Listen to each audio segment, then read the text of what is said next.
ቁማር ቤቶች ሲዘጉ ምርጫ ቦርድ ዝም ተባለ። በላጥላጥ የሚበላሉትን ከልክለው ላጥላጥ አድርገው ለሚበሉት መንገድ የጠረገው ቦርድ ቆምሮ ለአቋማሪ ሰጥቶናል። ትውልድ ይገላሉ የተባሉት ቁማር ቤቶች እንዳያጫውቱ ሲከለከሉ በሀገሪቷ ላይ የሚጫወቱት ግን እየቀጠሉ ነው። በዚህ ጉዳይ ላይ ህዝቡ በተደጋጋሚ እንባ አውጥቶና አልቅሶ ቁማር እንዲቆም ቢጠይቅም ምርጫ ቦርድ የለቅሶ ቤት ቁማር ተመችቶታል። ጨረቃ ቤት የሚያፈርሱ ግብረ ኃይሎች ምክር ቤቱን አላዩትም። ፀሐይ ያወጣላቸውን ህዝብ ጨረቃ ላይ ያስቀሩት አባላት ቤታቸውን በተድላ ምክር ቤቱን በጭብጨባ እያሞቁት ነው። ከዓመት ዓመት ራሳቸውን እያሻሻሉ የሄዱት እነዚህ አባላት ተኝቶ ከማጨብጨብ ቆሞ ወደ ማጨብጨብ ተሸጋግረዋል።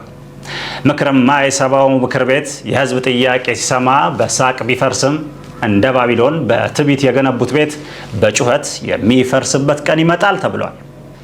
የሚዲያ ነፃነት ባለመኖሩ ስራቸው ላይ ትልቅ ችግር እንደፈጠረባቸው ዳቦ ቤቶች ተናገሩ።